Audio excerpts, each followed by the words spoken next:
Miss Philippines 2023 candidate ka, di ba? Paano ka nakapasok sa Miss Philippines? Miss Gila Salvador, 45-year-old businesswoman from... Napakagaling mong entrepreneur. Ang dami mong kumpanya, ang dami mong negosyo. Bakit masyado kang maraming ginagawa sa buhay? The reason why nagbi-business ako is to show... Nakikita ko, no? You have this mga big clients. Some of them are celebrities, di ba? It feels great collaborating with people na may ganung utak. Ang gagaling nila, but... Yung skills kasi mapag-aaralan mo yan. It's about leadership. Pero yung character, yung behavior, yun ikaw eh. It's okay not to win. It's okay to make a mistake. It's okay not to get in at the first time. It's okay as long as you've already tried. Alam mo, kung ako yung judge na lang siguro ng Miss Philippines, no, ipinanalo na kita. Sige, nasa iyo na yan, corona na yan, di ba? Paanong hindi ka dinisiplina pero naging disiplinada ka? If you have a life with God, to be honest, you will be able to find your purpose in who you are. Alright, so good morning, good afternoon, and good evening mga boss. So nandito na naman ulit tayo sa pinakabagong episode ng RDR Talks. At syempre, alam nyo naman na laging espesyal ang ibinabahagi namin sa RDR Talks dahil espesyal na kwento ng tagumpay ang RDR Talks. So kung gusto ninyong umupo sa RDR Talks, i-message nyo lang po kami. Pero sa ngayon, may makakasama tayong napaka-powerful na babae. So she is actually the president and CEO of several companies. Siya po ang may-ari ng Madhouse Design Studio. Siya po ang may-ari ng Mad Cafe Incorporated. Siya ang may-ari ng Primos Food Group. Siya ang may-ari ng Paper Planes Services. Ito pa malupit mga boss. She is actually currently candidate for Miss Philippines 2023. Makakasama natin Miss Gila Salvador Arellano. Hi, Raymond. Thank you so much for having me. Actually, I'm watching your videos sa Reels. Napakagaganda ng ginagawa ninyo doon sa mga dinidesign na ninyo mga kondo, mga bahay. Paano ka nagkaroon ng ganong klaseng creativity? Well, nagsimula siya nung bata pa lang ako. Yung una-una ko kasing business is not even construction or interior design. Notebook lang siya. Tsaka cellphone cases. Doon talaga siya simula nung 18 years old ako. So doon ko na-realize na when you have creativity, pwede siyang maging notebook, pwede siyang maging wallpaper, tapos pwede siyang maging interior design, pwede siyang maging bahay, hanggang maging restaurant. It can be anything. Di ba may mga courses for interior designing? Ikaw talaga, hindi ka nag-aral ng pagiging interior designer. Hindi. Pero bakit you have these big clients? Some of them are celebrities, di ba? Bakit sila sa palagay mo nagtitiwala sa'yo? Well, kasi hindi rin naman ako mag-isa sa company. Marami kaming architect, interior designer. Yung daddy ko architect siya, tinuruan niya din ako. So, the firm itself is an interior design firm. Pero for me, as the entrepreneur and owner, I always have a vision for my clients na gusto ko i-solve yung mga problema nila. Hindi man ako yung professional mismo na mag-drawing nito, pero ako yung nagko-conceptualize how to solve their problems through design. Talagang may mata ka sa pagdidesign, no? And also, you have this very, very nice cafe, you know, yung Mad Cafe. Iba-iba yung concept ninyo eh. Doon sa may Don Antonio na bisita ko, it's Harry Potter theme yata yun, no? Encanto na siya ngayon. Yung sa cartoons. Tapos itong sa Visayas Avenue is Alice in Wonderland. and then you have another branch, di ba? SM Fairview is Peter Pan, SM Cubao is Beauty and the Beast, SM Grand Central is Toy Story, and then SM South Mall is Lion King. Bakit more on parang mga Disney ang theme ninyo? Ang pinaka-root na talaga ng ginagawa ko is I design for people. Binuo ko siya not just for customers to eat there, but for families. Kasi nung bata pa lang ako, lagi kaming very tight-knit family. Tapos marami akong kaibigan na hindi ganun yung experience nila. Hindi sila kumakain sa labas. And I wanted na mga families dun sila magpupunta. And for me to do that, I made a kid-friendly cafe. Dun naglalaro yung mga bata. Kumbaga sila ang niche mo, mga Yes. kid-friendly, tapos family. Every Sunday pwede sila mag-hangout. Minsan nga araw-araw sila nandun after school eh. Oo, kasi ang ganda lang nung mga design mo. Very unique siya. Tapos, napapansin ko, pagpasok mo pa lang yung ambience, welcome na welcome ka eh. Pagkagaya nyo na ako, mga boss, nasa 40 years old na ako. Pag pupunta ako ng Mad Cafe, pumabalik yung pagkabata ko eh. Ganun yung feel niya, no? Napakagaling mong entrepreneur. Ang dami mong kumpanya, ang dami mong negosyo. Bakit masyado kang maraming ginagawa sa buhay? Tinanong din yan sa akin sa Miss Philippines. Oh, ang dami mo na palang nagawa. Why are you still here? I just wanna prove and empower people talaga na pag may gusto kang gawin, kaya mo talaga siya. Na-envision ko kasi talaga yung tipong klaseng babae na creative, smart, nakakapagbigay ng opportunity sa mga tao. Lahat ng ginagawa ko ngayon, it's because I just wanna show people na pwede siya, kaya siya kapag ginusto mo. Yung imposible, magiging posible, basta ginusto mo. Ang galing nun, no? How young are you? 29. At 29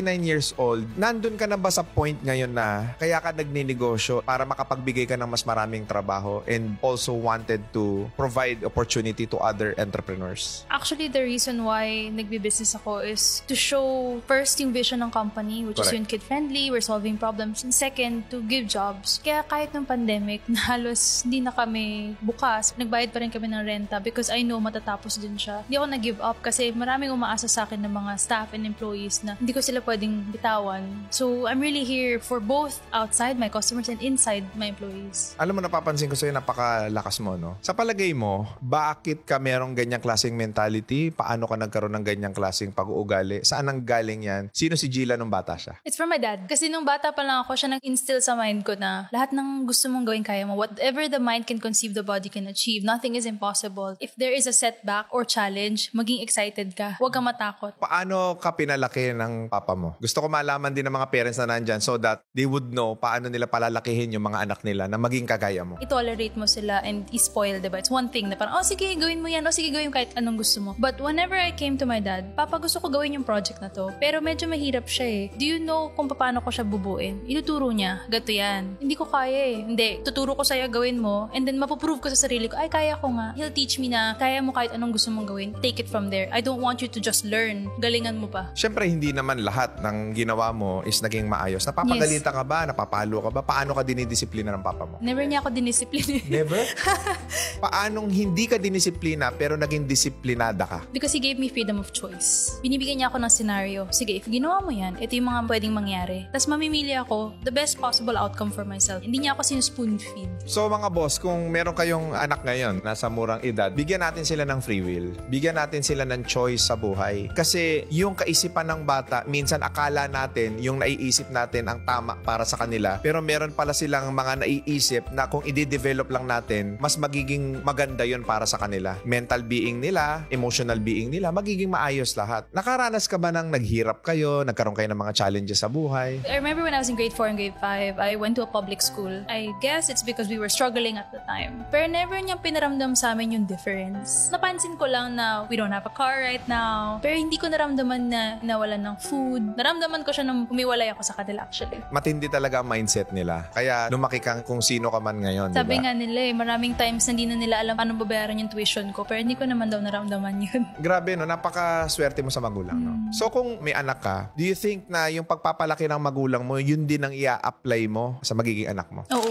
Freedom of choice, yung creativity, yung bibigay mo lahat ng kailangan nila pero hindi mo sila spoon feed. Kasi responsibility mo yun as a parent. You have to provide but not to the point na hindi na sila maging able to do anything. Pero syempre, may mga kabataan din naman na hindi naman kagaya mo mag-isip. Kung ganun yung magulang mo, paano dapat ang maging tanggap ng isang anak doon sa pangangaral ng mga magulang? Actually, kung babalikan ko lang yung high school, college, and elementary school, something I would improve sa akin is gratitude. Since hindi ko nga alam na nagsasuffer pala sila, sana naging mas grateful ako sa lahat ng binibigay nila. Kasi I don't remember to be as grateful as I am today. Talagang dati, assume ko lang na bigyan nyo lang lahat ng kailangan ko because it's normal. Pero ngayon pag binabalikan ko, sana mas naging times 10 grateful pa ako. So para sa mga kabataan na nakikinig at nanonood ngayon, maging grateful kayo. Lalo't lalo na ginagawa ng mga magulang nyo ang lahat para maitawid kayo, mapag-aral kayo, mabigyan kayo ng magandang buhay. Pasalamatan natin sila. Habang nanonood ka ng video na to, sabihin mo sa nanay mo, sa tatay mo, Ma, Pa, thank you so much. I love you. Yung mga ganong salita, mahalaga yon. Minsan akala natin, hindi na ipapakita ko naman sa nanay ko na mahal ko siya eh. Hindi na ipapakita ko naman sa tatay ko na mahal ko sila eh. Pero hindi nila alam na pag nasabi nila yon, tapos nayakap nila yung tatay nila at nanay nila, iba ang pakiramdam ng magulang kapag ginanong ka ng anak mo. Ang parents kasi naniniwala ka ba na sila talaga ang makapagbibigay sa atin ng unconditional love? Yes. Sila rin yung maging reason if you're going to be successful or not. Not saying naman that those na walang parents hindi magiging successful. Talagang napakalaking instrument nila para maging successful ka. Lahat na ini-instill sa'yo araw-araw is bala mo yun in the future eh. So malaki talaga silang factor. If sila yung tipong, wag mo na i-try yan, mahirap yan, wag mo nang gawin yan. I don't think I would ever be like this. And also kasi yung husband ko, hindi niya nakasama yung daddy niya nung bata. Husband? Miss Philippines 2023 candidate ka, di ba? Yes, I'm married. May anak ka na rin? Yes. Paano ka nakapasok sa Miss Philippines? They allow married and mothers na. Pati sa Miss Universe. Sa palagay mo, ano yung nakita sa'yo, bakit kanila in-accept in spite of the fact na mom ka na and married ka na? I think they were interested with the fact that ang dami ko ng ginawa and experience and with the wisdom na meron ako. Parang siguro gusto nila makita, how does that look like on a pageantry stage? Alam mo na habang kinakausap kita, meron kang napaka-strong na personality eh. Kasi yun yung itinuro sa'yo, ipinakita sa'yo, yun yung ipinaramdam sa'yo ng mga magulang mo na dapat maging malakas ka, dapat confident ka, hindi ka insecure na tao? Hindi kasi talaga ako pinalaking insecure. I remember nung binibining Pilipinas, pinagtawanan kasi ako ng people doon. Hindi naman siya maganda, mahaba yung baba niya, ganyan. So it was funny kasi I really don't care about those physical aspects. Yung story ko nga, sinukat ko pa yung baba ko ng tape measure. Sabi ko, guys, it's 2.5 inches. Seryoso? Yeah. Because hindi talaga siya nakaka-hit to me if someone comments about my intelligence or my beauty or whatever. Sa mga babaeng nanonood ngayon, how to have that kind of confidence? Pinaka-importante kasi is makilala mo kung sino ka, kung ano weaknesses mo, tsaka ano strength mo. Na if naniwala ka kung saan ka malakas, anything na iba to sa'yo basically is nothing. Well, I've proven a lot. I've built up a business all by myself. And if someone told me I was ugly, walang sinabi yun sa pinagdaanan kung sobrang hirap. So it doesn't hit me. Ano yung sobrang hirap? For 24 years old, to go through the pandemic, to over 140 plus employees na kailangan mong buhayin. When it comes to physical aspects, napakaliit na bagay lang yun compared to proving to yourself na kaya mo siyang itawid. Kung dumaan ka na sa sobrang daming hirap, lahat ng mga kasunod na pagsubok na dadaanan mo, lahat magiging madali. Hindi naman. Basically, yung mga shallow na bagay, tulad ng itsura, tulad ng sabi nila intelligent, or anything that they say on social media about you, hindi siya masakit. Marami kasi mga babae, yan ang problema talaga nila eh. Mababa yung self-esteem nila eh. Alam mo bakit? It's because yung value nila nakasement kung anong sinasabi ng mga tao kasi hindi nila kalala kung sino sila. Exactly. So, ang first step para tumaas ang confidence level mo is self-mastery. Yes, self-mastery, self-awareness. Na you are a beautiful creation of God. Marami nga mas bata sa'yo, pero hindi sila nakakapasok. Ang missing siguro is wala silang confident. Hindi nila gustong itry kasi ayaw nilang ma-reject. Sige, paano mo ibabattle yung meron kang fear of rejection? Fear of rejection actually comes from perfectionism because you always assume that you always have to hit it right at the first time. That's perfectionism. And when you're a perfectionist, basically you're selling away your life na maging unhappy. And if fear of rejection ang pinaka-problem mo, fix mo muna yung perfectionism mo that it's okay not to win, it's okay to make a mistake, it's okay not to get in at the first time, it's okay as long as you've already tried. Ang galing na sinabi mo na yun. Pangsagutan na sa finals na yan, no? Paano mo ibabattle yung insecurities mo? Paano yung way ni Gila Salvador? Nililista ko siya sa papel. Anong sinusulat mo? For example, if I'm insecure about business, if I don't study accounting, syempre insecurity yun because I want to be adept in finance. Kasi negosyante ka. Negosyante ako eh, and I want to know law. And there's an insecurity that if I talk to a lawyer, I may not know as much as that person. Pero ang nilalagay ko, okay, I don't know much about this. I don't feel like I'm good at this. Sinusulat ko siya lahat. And then ginagawa ko siyang opposite. Good at finance, good at law, good at this one. Tapos nilalagay ko ng steps. So how do I get the opposite of that? So, ginagawa ko siyang strategy. Kung meron kang weakness, gumawa ka ng structure or process para yung weakness mo, ma-master mo at mapag-aralan mo at maging strength mo. So instead of like going to school, kumukuha ako ng consultants na tuturuan ako. Kasi kung ano yung nawawalang knowledge, hahanapin ko talaga siya. Self-development ang Yes. kailangan mo. Kailangan mo mag-aral pa rin. Hindi natatapos sa eskwelahan ng pag-aaral, mga boss. Lalo't lalo na negosyante ka na. Kung meron kang mga bagay na hindi naiintindihan,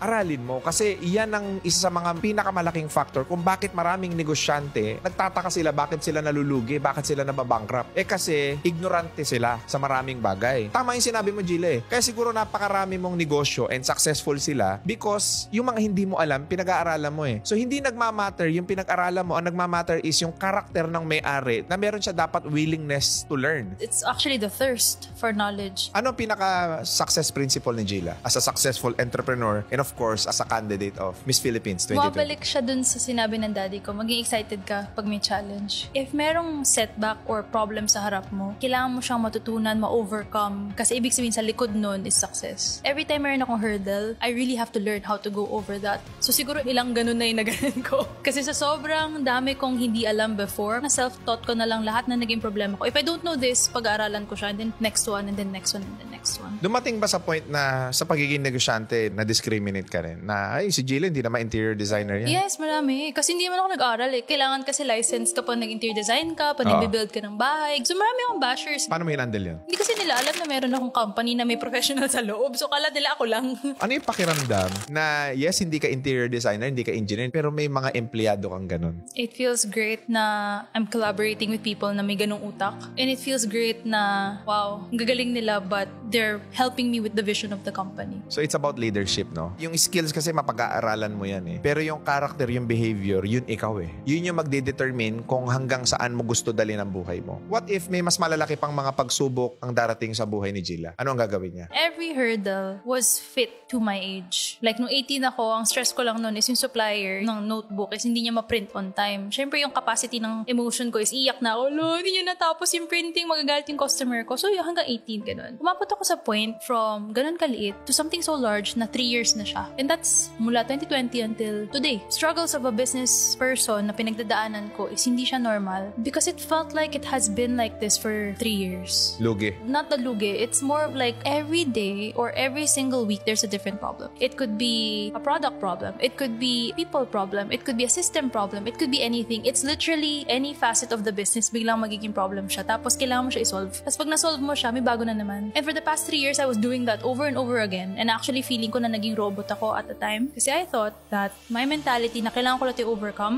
hindi rin siya ganun ka-healthy if sobrang tagal na puro ganun lang. Nagkaroon ako actually ng depression kasi sabi nung doctor ko, I had constant fight response for 3 years. And it was very unhealthy for me and I was pregnant. So hindi ko naalagaan yung sarili ko. I was just taking care of the business, the people, puro ganun. And then hindi ko napansin na, 3 years na pala akong ganito. And it was very unhealthy for me. Ngayon, in spite of napakaraming mga challenges as an entrepreneur, successful ang negosyo mo. Yes. The fact that you're still here, that says a lot. Yung mga business owners ngayon na dumarating sila doon sa hindi na maubos-ubos na problema, kagaya ng na-experience mo, darating ang panahon na masasabi mo sa sarili mo na, magaling ako na may-ari. Yung agility and flexibility mo in business, sobrang gagaling. Kasi, syempre, in the moment, isipin mo, ang dami naman ito. Feeling ko nagkaroon ako ng crash course in life for the past 3 years.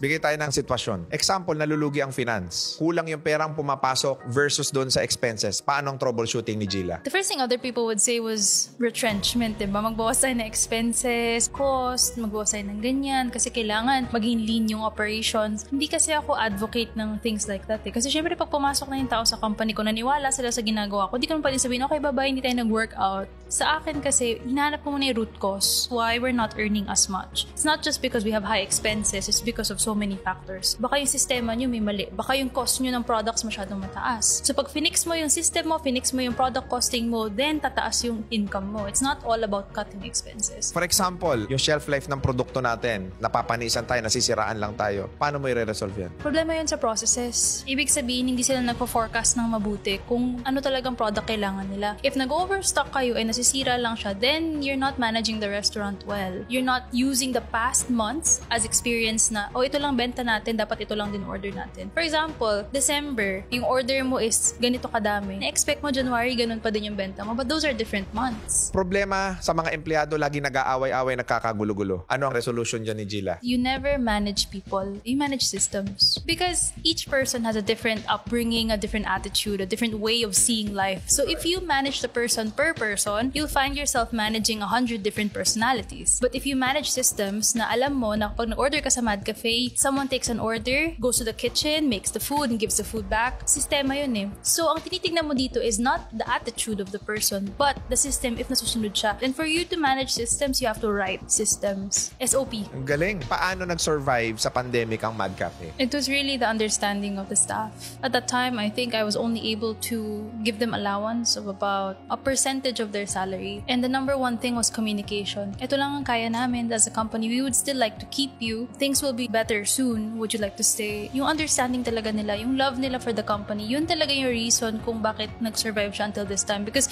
if demand nila na, hindi, gusto ko buo pa din, I don't think I would have been able to afford all of that. Correct. Bihira akong makakakausap ng taong pumaparehas dun sa isasagot ko. As I interview you, napansin ko na magaling ka na negosyante. Yung troubleshooting mo, mabilis eh. Alam mo kagad yung gagawin eh. System structure, root cause analysis, forecasting. Napaka-importante niya. Yan din yung laman ng social media ko eh. Yan din yung lagi kong sinasabi. I also have this 5S stages of business. First to second year is survival stage. Next is security. And then next is stability. And then here comes success. And then sustainability. Paano mo iso-sustain yung success na meron ka? Yun yung 5 stages of business, no? We have something like that, but it's a little bit different. Yes. Ano yun sa inyo? So in business, meron din tinatawag na 5 business hierarchy of needs. Ano yun? First hierarchy of need is sales. Cash. Yun yung oxygen, yun yung pagkain, yun yung tubig. Ang tawag ko dyan, sales is the lifeblood of business. Yes. Yan ang dugo. Cash is the alpha alpha and omega. That's the reason why you're in business. And after that is profit. Nagpa-profit ka ba? May naiiwan ba? After that is order. Yung sinasabi mo na kapag nag-systemize na yung mga bagay-bagay. Okay na. And then the next one after it's impact. Kung nakakabigay ka ng impact sa mga customers mo, sa employees mo, kung masaya ba sila. If you're in business kasi is mababa, wala sa sales, wala rin sa profit, hindi mo ma-expect na magiging masaya yung outside and inside the company. And pinaka-last yung sinasabi mo yung success or sustainability, legacy tawag nun. Anong legacy iniiwan mo? Those are the stages for us. So si Mad Cafe, kumikita? Yes. Magkano? Between 50 to 150K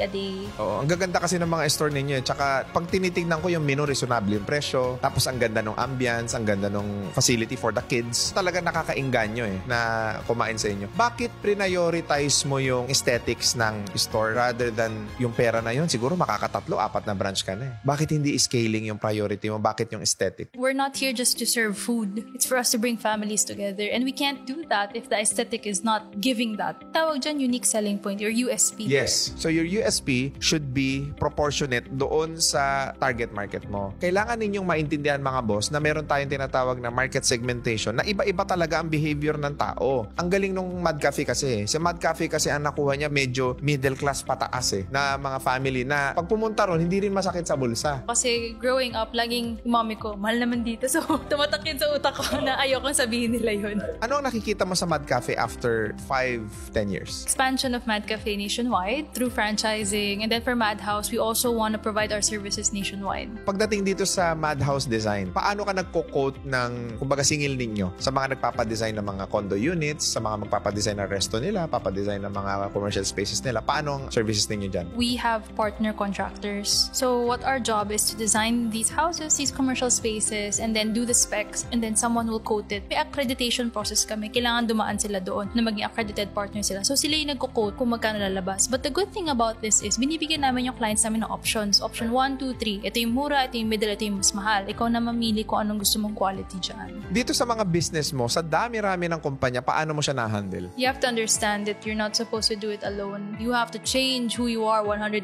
degrees. What made you successful, that point will not make you successful moving forward. Kasi building up a team is so much more difficult than hitting that first 1 million pesos. Ang masasuggest ko sa mga gusto mag-start ng business is tapusin niyo yung school. Because mine, if kukumpitin ko as tuition fee yung life experiences ko, mas mahal pa siya kaysa kung tatapusin mo na lang yung school mo. Ganun? Kasi trial and error siya. You have to Correct. try and then you have to learn. If you just take the time to learn these things, matututunan mo naman lahat yun without life experiences. Ilan ang business partner ni Gila? My husband and my uncle, and then we also have a CFO. Paano makapagpa-franchise ng negosyo? We actually went through FranCorp. It's a company that actually teaches you how to pa-franchise your business para mas maging seamless siya, mas maging tama. Because share nila yung mga napagdaanan nila. Ang galing Ngayon, sa dinami-rami ng ginagawa mo sa buhay, ang dami mong binuksan negosyo, ang dami mong opportunity ginawa, tapos nakuha mo pang maging candidate ka ng Miss Philippines. Anong pumasok sa isip mo? I'm someone kasi who always has to finish what I start. In 2020 kasi I was part of Binibining Pilipinas. And the coronation was supposed to be May 2020. And the lockdown happened March 2020. So we had to wait over a year and a half or basta July 2021 siya natuloy. But unfortunately at the time, the business wasn't doing so well. And then I found out I was pregnant. So I really never got to finish Binibining Pilipinas. So there was a part of me that I don't want to have regrets. So when they opened up that they allow mothers and married women, I was like, maybe I should give it a try again.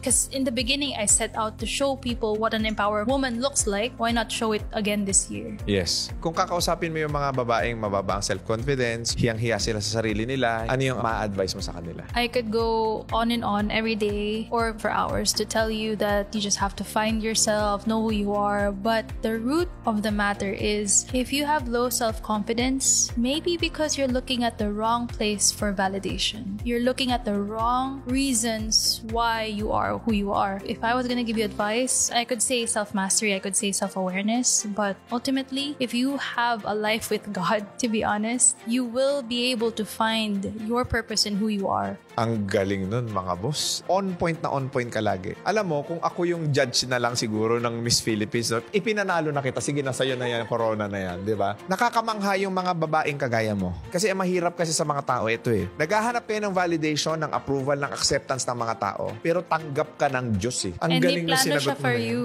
And then anything formed against you won't even prosper. So what are you afraid of? Exactly. Exactly. So bago tayo matapos sa interview na to, ano yung mga opportunity na po pwede nating ibigay sa mga viewers natin ngayon? If you want to have your home designed, follow us at Madhouse Design Studio. If you want to eat at Mad Cafe, eat at one of our 6 branches. And if you want to franchise, message us at Mad Cafe. So we're actually looking for places in Metro Manila and also outside Metro Manila. We're actually having a branch in Mindanao, tatlo siya soon, in Iligan, CDO, and Marawi. So we're actually open for you to franchise anywhere in the Philippines as long as we are able to go there, train your people, and design it as well. Ayun. So mga boss, huwag ninyong kalilimutan na i-follow si Gila.Arellano sa Facebook and Gila Arellano, hanapin niyo po sa IG. Ayan, pwede niyo po siyang i-follow. And of course, what's your YouTube channel? Mad TV. Ayan. So i-follow niyo po si Miss Gila para makita niyo po kung ano yung ginagawa niya sa buhay at kung ano yung mga ginagawa niya doon sa mga dinidesignan niyang mga bahay, mga condominiums, and mga commercial spaces. Huwag ninyong kalilimutan na mag-follow at mag-subscribe sa aming YouTube channel and also do not forget to follow us on Facebook, TikTok, and Instagram. And mga boss, kung gusto ninyong umupo katapat ni Boss RDR, pwede nyo kaming i-message at huwag nyo na rin po kaming kalilimutan palang i-follow sa aming Spotify account. So muli, maraming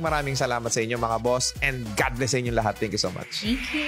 Susunod. From being a networker, papunta sa pagiging negosyante, ano ang mas naging aplikable sa'yo sa buhay? Yung pinag-aralan mo sa eskwelahan o yung napag-aralan mo sa networking? Actually, boss, yung experience. You cannot be a master convincer in the business of network marketing or direct selling. You got to be a master prospector. Yung mga hirap natin doon, luwa ang pumatak. Ngayon, kung babalikan natin lahat ng problema natin, tuwa at saya. Bakit? Nalagpasan mo yung ganong estado eh. Ang galing ng pananaw mo sa buhay, no? Mabibigat yung problema pero tinatanggap mo ng magaang. Problems, difficulties are a blessing in disguise.